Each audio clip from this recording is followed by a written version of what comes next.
Fala aí, tecladista, tudo bem com vocês? Vamos aqui para o nosso primeiro review aqui do canal, tá? Hoje a gente vai estar desvendando uma super máquina da Roland, que inclusive foi um dos meus primeiros teclados que realmente fez grande diferença para mim no meu setup. E eu vou estar falando um pouco mais para vocês sobre ele, tá bom? Vamos lá então. Ao contrário de muitos reviews aqui que eu vi na internet, trouxe review mais para falar sobre funcionalidade. Na verdade, os reviews que eu assisti, nenhum deles falaram como usar as principais funções que o teclado oferece, né? Esse é um teclado que ele não é um teclado que você vai encontrar na maioria das igrejas que você passar, não é um teclado muito comercial, mas ele guarda muitas ferramentas que podem ser úteis no nosso dia a dia como tecladista e que, vou falar para você, dentre os teclados atuais aí, são poucos que, para mim, na minha opinião, tem essa praticidade com relação a algumas coisas no ao vivo. Para mim funcionou muito bem e é o que eu quero falar para vocês. Então, falando do teclado. Esse teclado é o Jupiter 50 da Roland. Ele é um teclado intermediário. Logo depois dele vem o Jupiter 80, né? Ele é um teclado de 76 teclas, certo? E ele tem algumas curiosidades aqui que eu queria deixar para vocês aqui sobre a polifonia dele. É um teclado de 128 vozes, né, de polifonia, onde ele vai te oferecer muitas possibilidades de camadas, de layers, mas possivelmente, propositalmente, a Roland deixa algumas coisas reservadas para o Jupiter 80, logicamente, né, para que o Jupiter 50 fosse limitado para daí então fazer o Jupiter 80 com outras possibilidades, né, com outro mundo em relação a timbres, a polifonia, a criação, ao acesso aos bancos distribuídos de formas iguais aqui, certo? Mas é isso. Primeira coisa que eu gostaria de falar é sobre interface de áudio do teclado. Esse teclado possui 4 saídas, sendo as 2 saídas principais LR e as 2 saídas sub-out, também distribuídas em LR, onde você consegue configurar, né, através da conexão via USB, o que você quer mandar, né, como você quer distribuir através dessas 4 saídas. Esse para mim foi a grande vantagem, né, desse teclado. Outros teclados mais atuais já vêm com interface de áudio, onde você também consegue distribuir o que você quer mandar na saída principal, na saída sub-out, certo? Mas falando aqui do Jupiter 50, foi uma das coisas que me fez assim muito feliz no uso dos plays, né? Principalmente no uso híbrido, usando aqui através de conexão USB. Por exemplo, eu montei aqui cenas no Mainstage, onde eu conseguia somar timbres através do Mainstage com os timbres nativos do teclado. Isso para mim foi uma grande sacada. Já teve situações também de eu disparar, né, alguns VS LRs aqui pela saída mãe, a saída principal usando os timbres do teclado, e a saída sub-out também endereçar os VS através do LR. Clique de lado, sample do outro. Para mim foi uma das grandes vantagens em relação a esse teclado. Falando agora das teclas, o que me chama muita atenção é esse conforto que as teclas me trouxe, né? Principalmente para pianos, mas ao mesmo tempo também tendo a leveza para os synths, né? É um teclado que consegue ser híbrido, né, nesse quesito. É um teclado de 11 kg, ele tem uma chapa metálica na parte de cima, embaixo ele é plástico, as laterais também são plásticas. É um teclado robusto de uma forma geral, certo? Ele já vem aqui com essa interface aqui, né, bem característica da Roland, né, trazendo aí do Juno, né, Juno DI, Juno Stage, e enfim, ele traz, né, essa interface bem colorida aqui dos botões com as categorias, né, de timbres. Então, mas falando em si das teclas, eu gostei muito dessas teclas, né.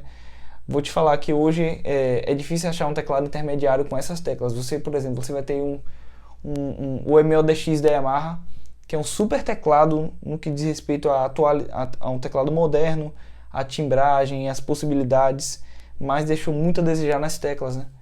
E esse teclado, por exemplo, que é o Jupiter 50, que é um teclado intermediário, né? Comparado assim, não sei se dá para comparar os dois, né?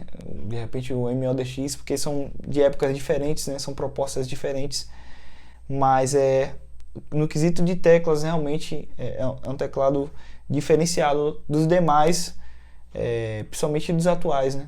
Mas é isso, vamos lá. Como eu disse no início, esse vídeo não tem intenção de fazer amostra dos timbres, né? Das categorias. Se você procurar aí, você vai ver tecladista fazendo vídeo somente de timbre, ele não vai falar nada. Inclusive, essa foi a deficiência que eu encontrei no YouTube, falando especificamente do Jupiter 50, onde não há muitos vídeos, ou quase nenhum, né, vídeo falando especificamente sobre o dia a dia do uso do teclado, certo? Sobre as funções, o que é que a gente quer ver no dia a dia mesmo, o que é que a gente vai usar, certo? Você vai encontrar aí no canal da Holland, falando, né, um vídeo de quase 10 anos atrás, falando aí sobre o teclado, mas aquele vídeo de quem quer vender o teclado, né? E aqui eu estou tentando mostrar para vocês a vida real do uso do teclado, né? O que é que ele vai me oferecer, né? Certo? Mas vamos lá, para quem já é usuário da Holland, vai conhecer aqui, vai estar bem habituado, né, com a distribuição dos timbres aqui. A Holland já vem um tempo trabalhando com registration, né? Que é basicamente as cenas, você guarda aqui, né, nas cenas, e dentro das cenas você vai ter, pelo menos no caso aqui do Jupyter 50, três bancos, e aí você vai ter o banco principal, que é o Buckle Upper, certo? Que é onde você vai conseguir fazer as edições nos timbres, onde você vai conseguir montar as camadas de layer, onde você vai conseguir atribuir efeitos, os FX, né? FX nos timbres, que inclusive é somente neles que você vai conseguir colocar os efeitos, criar as camadas, é somente no Buckle Upper. Tá aí uma das limitações que eu digo que provavelmente foi proposital, né, da Holland nesse teclado, porque logo após dele vem o Jupyter 80, né, onde você consegue distribuir de uma forma geral, né, em relação aqui os FX, os efeitos, né, em cima dos timbres, as camadas, você consegue distribuir muito melhor, né? Obviamente é outro teclado, está falando de um teclado de quase o dobro, né, do Jupyter 50, em relação ao valor, né? Então ele tinha que valer a pena mesmo, né? Como é que eu distribuo aqui? Eu obviamente editei, né? Já tem uns timbres editados. E aí vamos lá. Eu uso aqui minha cena principal, meu registration, né? Eu tenho aqui no banco 1 um setup com piano, corda e pad. No banco 2 eu tenho um setup com piano elétrico, né, com Rhodes. No banco 3 eu tenho um setup de synth. E o banco 4 que eu guardei com outro tipo de cordas, né? Corda staccato, pizzicato também, tem outro tipo de corda aqui que eu guardei, certo? No meu banco 1 aqui, o bacana que eu encontrei nesse teclado, que eu achei a forma de usar, né, que me adaptei a usar ele, é justamente nesses botões abaixo dos bancos, onde eu posso mutar e acionar novamente o timbre, né? Ele vai estar lá, o volume é o mesmo, volumes independentes a propósito, mas eu posso selecionar cada um deles, o que é que eu quero no momento que eu estiver tocando. Por exemplo, eu estou aqui no meu piano,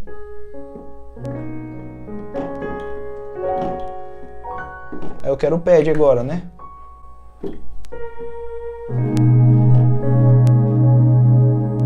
Vou regulando o volume do pad, né? Ó. Aí vem minhas cordas, ó.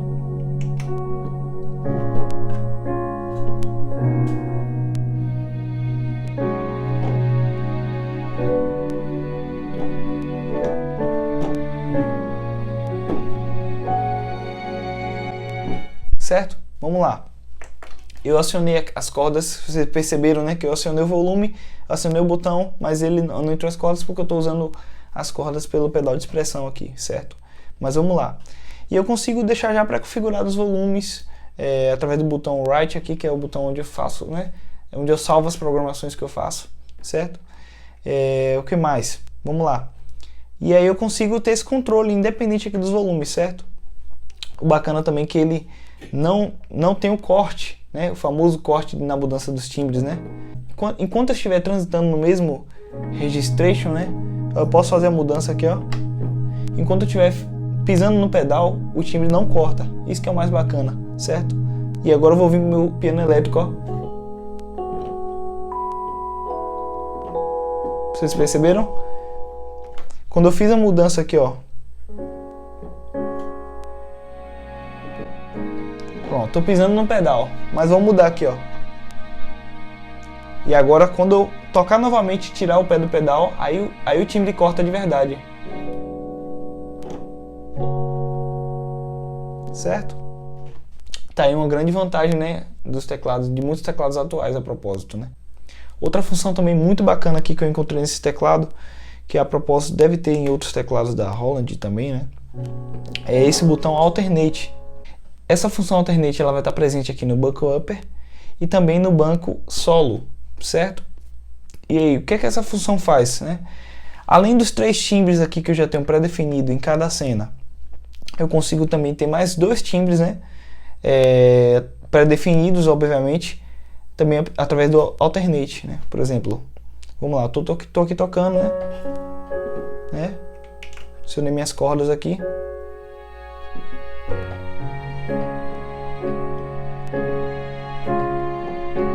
Alternate, ó, staccato.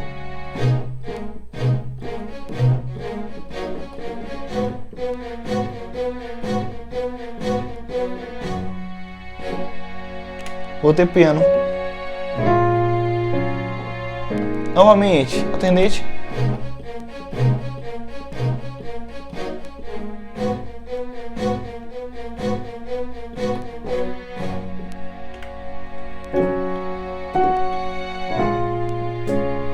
Bacana, né?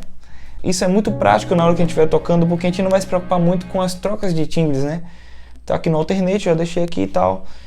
No meu caso aqui eu botei um staccato porque eu estava acompanhando uma banda que eu no repertório usava, né, essa mudança, e eu botei staccato. Mas se você quiser de repente um outro tipo de piano, sei lá, um piano elétrico, outro tipo de piano elétrico de outra categoria, um outro synth, você pode fazer essas mudanças, certo? Através do alternate. Vamos lá, falando agora sobre os effects, né? Os efeitos. Você consegue selecionar aqui na categoria Upper, né? Os efeitos, distribuir. Ele tem vários tipos de reverb e tal. Ao invés de usar a função cutoff, né? Como o teclado sugere aqui nesse knob, né? Eu atribuí esse knob à função reverb, né? Para esse piano.